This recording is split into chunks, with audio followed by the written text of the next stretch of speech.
Hello viewers, welcome to my YouTube channel. Viewers, আজকে আমরা WB, SSC group C এবং group ডির important কিছু কোশ্চেন নিয়ে আলোচনা করব। তো অলরেডি 4টে ক্লাস হয়ে গেছে। তো যদি আগের ক্লাসগুলো তোমরা দেখোনি, অবশ্যই এই ভিডিও নিচে ডেসক্রিপশানে চলে যাবে, সেখানে লিঙ্ক দেওয়া রয়েছে। না হলে চ্যানেলের প্লেলিস্টে চলে যাবে, সেখানে ডাব্লিউবি, এসএসসি গ্রুপ সি এবং গ্রুপ ডি জিকে বলে একটা প্লেলিস্ট তৈরি করা আছে। সেখান থেকে তোমরা আগের ক্লাসগুলো দেখে নিতে পারো, বা যে কোনো আপডেট কিন্তু এই চ্যানেলে, যে কোনো জব নোটিফিকেশান তোমরা সব কিন্তু পেয়ে যাবে। তো চ্যানেলটাকে রেগুলার ফলো করো, নোটিফিকেশান বেলটা অবশ্যই অন করবে, আর ভিডিওর শেষে যদি ভালো লাগে অবশ্যই একটা লাইক এবং কমেন্ট করবে। তো চলো আজকের ক্লাসটা শুরু করছি। 8 থেকে 10 মিনিটের ক্লাস, সেই জন্য তোমাদের কাছে একটাই অনুরোধ যে স্কিপ না করে পুরোটা কিন্তু দেখার চেষ্টা করবে, কারণ এই কোশ্চেনগুলো কিন্তু তোমাদের খুবই কাজে লাগবে। শুধু গ্রুপ সি গ্রুপ ডি না, অন্যান্য যে কোনো পরীক্ষা, রেল, এনটিপিসি, গ্রুপ ডি বা স্টেট লেভেলের পিএসসি, যে কোনো পরীক্ষায় কিন্তু তোমাদের কাজে লাগবে। তো চলো ক্লাসটা শুরু করছি। তো দেখো, আজকের প্রথম প্রশ্ন হচ্ছে, স্বরাজ আমাদের জন্মগত অধিকার, এটা কে বলেছিলেন? বক্তব্যটি কার? উত্তর হবে বাল গঙ্গাধর তিলক। কোশ্চেন নাম্বার 2, দিন-ই ইলাহি এর প্রতিষ্ঠাতা কে? দিন-ই ইলাহির প্রতিষ্ঠাতা হচ্ছে আকবর।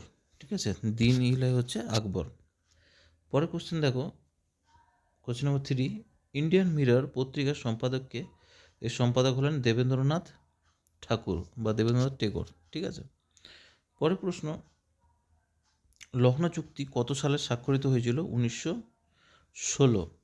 তোমাদের কাছে একটা প্রশ্ন, যে লখনৌ চুক্তি 1916 যে হয়েছিল, সেটা কাদের মধ্যে হয়েছিল? এই যে চুক্তিটা হয়েছিল লখনৌ চুক্তি, সেটা কাদের মধ্যে হয়েছিল? কমেন্ট করে অবশ্যই জানাবে। চলো পরের প্রশ্ন, সিপাহী বিদ্রোহের সময় গভর্নর জেনারেল কে ছিলেন? ঠিক আছে, সিপাহী বিদ্রোহের সময় গভর্নর ছিলেন লর্ড ক্যানিং। গভর্নর জেনারেল মানে হচ্ছে এটা ভারতের। ঠিক আছে, ভারতের গভর্নর জেনারেল কে ছিলেন? লর্ড ক্যানিং। চলো পরের প্রশ্ন হচ্ছে, আইনি আকবরী গ্রন্থটি কার লেখা? আইনি আকবরী হচ্ছে আবুল ফজলের লেখা। ঠিক আছে। তারপর প্রশ্ন, কোশ্চেন নাম্বার 7, অনুশীলন সমিতি কত সালে গঠিত হয়েছিল? অনুশীলন সমিতি হয়েছিল 1902 সালে। এই প্রশ্নগুলো কিন্তু খুবই ইম্পর্টেন্ট প্রশ্ন, তাই মার্ক করে অবশ্যই রাখতে পারো, আর স্ক্রিনশট নিয়ে নেবে, পরে তোমরা সেটাকে নোট ডাউন করে খাতায় লিখে নেবে, কারণ প্রত্যেকটা প্রশ্ন কিন্তু বাছাই করা প্রশ্ন, আর খুবই গুরুত্বপূর্ণ প্রশ্ন কিন্তু। চলো পরের প্রশ্ন হচ্ছে, পানিপথের প্রথম যুদ্ধ কত সালে হয়েছিল? 1526। তোমরা কমেন্ট করে জানাবে যে কাদের মধ্যে হয়েছিল পানিপথের যুদ্ধ, মানে কার সঙ্গে কার। ঠিক আছে, অবশ্যই কমেন্ট করে জানাবে, যদি রেগুলার ফলো করছো তাহলে জানাবে। চলো পরের প্রশ্ন হচ্ছে, কোশ্চেন নম্বর 9, হরপ্পা সভ্যতা কোন নদীর তীরে গড়ে উঠেছিল? হরপ্পা সভ্যতা হচ্ছে ইরাবতী, যেটা রাভি নদী বলা হয়। ঠিক আছে, ইরাবতী বা রাভি নদীর তীরে গড়ে উঠেছিল। তোমাদের কাছে প্রশ্ন হচ্ছে যে হরপ্পা সভ্যতা কে আবিষ্কার করেছিলেন এবং কত সালে? ঠিক আছে। চলো পরের প্রশ্ন হচ্ছে, হোম রুল লীগের নেতৃত্ব কে দিয়েছিলেন? অ্যান্সার হবে, দেখো, হোম রুল লীগের নেতৃত্ব দিয়েছিলেন বাল গঙ্গাধর তিলক এবং অ্যানি বেসান্ট। ঠিক আছে, হোম রুল লীগ কত সালে হয়েছিল সেটা কমেন্ট করবে, অবশ্যই জানাবে। পরের প্রশ্ন হচ্ছে, অসহযোগ আন্দোলন কত সালে শুরু হয়? অসহযোগ আন্দোলন শুরু হয় 1920 সালে। ঠিক আছে, অসহযোগ আন্দোলন শুরু হয় 1920 সালে। পরের প্রশ্ন দেখো, জ্ঞানযোগ জ্ঞানযোগ গ্রন্থটি কার লেখা? জ্ঞানযোগ হচ্ছে স্বামী বিবেকানন্দের লেখা জ্ঞানযোগ। পরের প্রশ্ন, কোশ্চেন নম্বর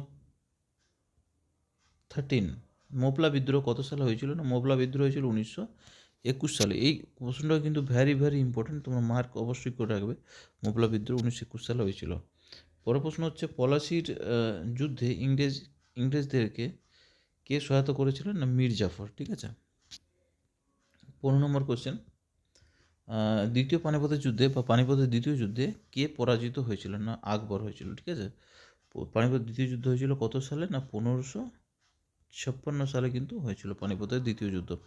যদি প্রথম বলে তাহলে হচ্ছে 1526, যদি তৃতীয় বলে তাহলে হচ্ছে 1761।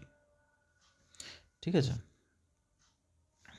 পরের প্রশ্ন, কোশ্চেন নম্বর 16, মুঘল সাম্রাজ্যের প্রতিষ্ঠাতা হচ্ছে বাবর। পরের প্রশ্ন, চৌরি চৌরা বিদ্রোহের ফলে কোন আন্দোলন প্রত্যাহার করা হয়? না অসহযোগ আন্দোলন প্রত্যাহার করা হয়।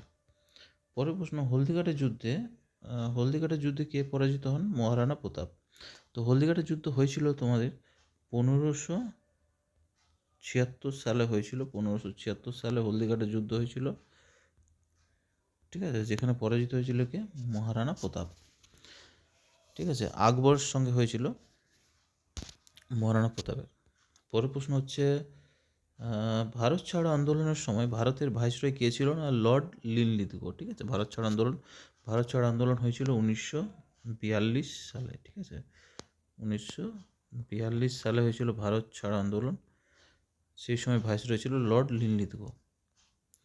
চলো পরের প্রশ্ন হচ্ছে কোশ্চেন নম্বর 20, হুমায়ুন কোন বিদ্রোহেতে পরাজিত হয়েছিলেন? না হুমায়ুন পরাজিত হয়েছিলেন শের শাহ সুরির কাছে। ঠিক আছে, শের শাহ সুরি। পরের প্রশ্ন হচ্ছে, গান্ধীজি জাতীয় কংগ্রেসের কোন অধিবেশনে সভাপতিত্ব করেছিলেন? না গান্ধীজি করেছিলেন বেলগাঁও অধিবেশনে। ঠিক আছে, আচ্ছা এই যে অধিবেশনগুলো রয়েছে সেগুলো নিয়ে অবশ্যই একটা ভিডিও আমি বানিয়ে দেবো।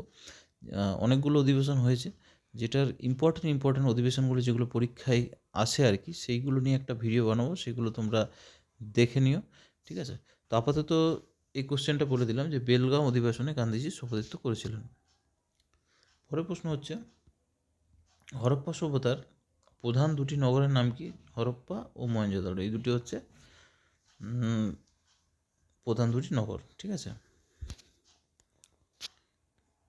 পরের প্রশ্ন হচ্ছে, কলিঙ্গ যুদ্ধ কার সাথে কার হয়েছিল? তো কলিঙ্গ যুদ্ধ হয়েছিল অশোকের সাথে কলিঙ্গরাজ। ঠিক আছে, কত সালে হয়েছিল কলিঙ্গ যুদ্ধ? এটা কমেন্ট করে অবশ্যই জানাবে কত সালে। ঠিক আছে, পরের প্রশ্ন হচ্ছে, কোন পানিপথের যুদ্ধে সবচেয়ে বেশি প্রাণহানি হয়েছিল? না পানিপথের দ্বিতীয় যুদ্ধ, যেটা হয়েছিল 1761। ঠিক আছে, কার সাথে কার হয়েছিল? আহমদ শাহ আবদালির সঙ্গে মারাঠাদের হয়েছিল। ঠিক আছে, আহমদ শাহ আবদালির সঙ্গে কাদের হয়েছিল? না মারাঠাদের হয়েছিল 1761, যেটাতে কিন্তু অনেক বেশি প্রাণহানি হয়েছিল। পরের প্রশ্ন হচ্ছে কোশ্চেন নম্বর 25, চরমপন্থীদের একজন নেতার নাম কি? চরমপন্থী হচ্ছে বাল গঙ্গাধর তিলক। তো দু ধরনের ভাগ ছিল, একটা চরমপন্থী, একটা ছিল নরমপন্থী। ঠিক আছে, পরের প্রশ্ন হচ্ছে দেখো, বঙ্গভঙ্গ আন্দোলনের সময় ভারতের ভাইসরয় কে ছিল? না লর্ড কার্জন। বঙ্গভঙ্গের সময় কে ছিল ভাইসরয়? না লর্ড কার্জন। ঠিক আছে, পরের প্রশ্ন হচ্ছে, পানিপথের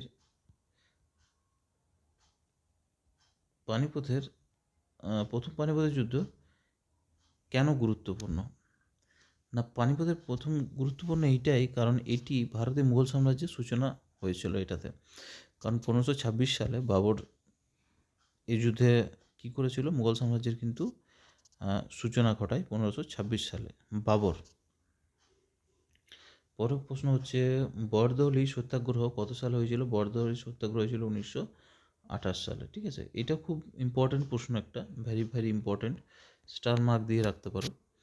চলো পরের প্রশ্ন হচ্ছে, ইলবার্ট বিল, এটাও খুব গুরুত্বপূর্ণ প্রশ্ন। ইলবার্ট বিল কে প্রবর্তন করেছিলেন? লর্ড রিপন। এটাও খুব গুরুত্বপূর্ণ একটা প্রশ্ন। ইলবার্ট বিল প্রবর্তন করেছিলেন লর্ড রিপন। তো একটা জিনিস, এই যে ভাইসরয়গুলো রয়েছে বা